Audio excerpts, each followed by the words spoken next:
Good morning. Here is the Sanibel Island and Southwest Florida update as of June 12, 2023. For the Lee County Board meeting on June 6th, the consent agenda item number 8 is titled Direct to Public Hearing LDC Amendments for Building Height, Resiliency, and South Seas. It was polled to be discussed at a public hearing on June 20th. Reading from the published agenda, the main point of the agenda item is to reorganize the Land Development Code to consolidate height regulations within existing Land Development Code subdivision dedicated to regulating height. This reorganization eliminates duplicative and sometimes conflicting language and centralizes height regulations for ease of administration and clarity to the public. The agenda item also says, word for word, the draft regulations include modifications and clarifications regarding Captiva Island and South Seas Resort, end quote. This is a little confusing because the agenda item does not list what exactly those modifications are. I can only assume it has something to do with building heights. Keep in mind, agenda item number 8 is quite long. I only read out loud for you one very small portion. Since all of the board members and the public seemed confused on what all the agenda items encompassed, one of the city lawyers, Mr. Jacobs, took to the podium to go into more detail about this specific agenda item. Within regards to South Seas, they want to go through the zoning process to change some administration interpretations on height and to rezone to change their density on the island. Mr. Jacob is definitely a lawyer because his explanations were clear as mud. But technically, this agenda item only changes terms. If South Seas wants to change zoning or density, they will still have to go through a public hearing and approval by the board, which could and would take months. I assume when that happens, there will be more clarity exactly on what South Seas is trying to accomplish. After Mr. Jacobs' short summary, the board moved to public comment on this specific issue. The first public comment was a resident who was worried that the South Seas Resort is if they're exempted from the administration phrasing, that they will be able to ignore the height requirements when new buildings are built. The second public comment was happy to hear there's going to be a public hearing on the 20th because the majority of Captiva only heard about this yesterday, which would have been June 5th, and is worried something is being rushed since the agenda item was not very clear. I agree with this lady's comment. I think something is being rushed. The third comment was another commenter who is frequent at all of the Lee County Board meetings, and she was asking for clarification on the reclassification of the term island.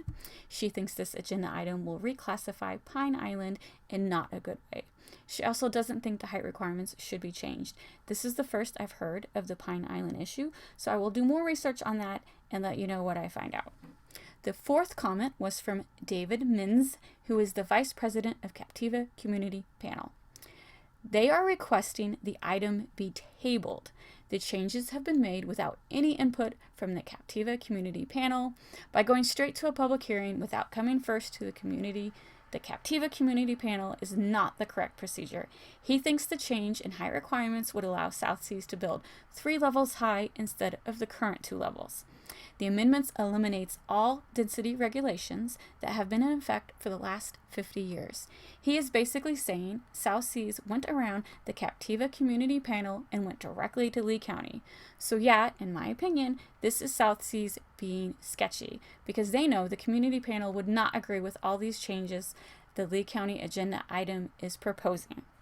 The Lee County lawyer Jacobs made it seem like these changes are no big deal, but David Mins stresses it is a very big deal. I tend to agree with David Mins. I know I'm butchering his last name. It should be easy, but I'm saying it wrong. I have watched him speak numerous times at the Captiva Community Panel meetings. He is always clear and concise. He knows his stuff. I'm going to take David's word before I listen to the lawyer. The fifth commenter was from SCCF. They are very concerned about the change in density and height requirements. Increasing density on the island that was just devastated by a hurricane does not make sense. They would also like the item to be tabled. The sixth commenter agrees with the height changes. I didn't catch who she represents, but I think she was a property developer. Basically, she just goes on and on about how all these changes are a good thing. The seventh commenter represents the timber group, Of course, he thinks all the changes are good because he is another developer. He says the issue is a timing issue. He says most of these issues have been presented before. He says these issues need to be fixed, the sooner the better, so that people can rebuild properly. He wants the agenda kept on track. So after public comment, Jacobs, the lawyer, spoke again. Now remember, when people make comments, it's not question and answer. They're just making their comments. Now the lawyer is coming back to address the issues these commenters broke up. So he said he wanted to address David Mintz's issue by saying this was not required to go in front of the community panel. Wow, in my opinion, strike one for Jacobs. Apparently he doesn't have common courtesy, or he doesn't believe in common courtesy, because I do believe the community panel should have been informed first, and Jacobs is basically saying, no, we don't have to. With regards to South Seas, he insists nothing is changing.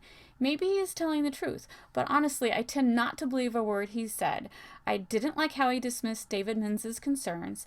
I didn't like his tone of voice. He basically talked like he is frustrated that people are questioning his long-ass confusing agenda item, which no one understood.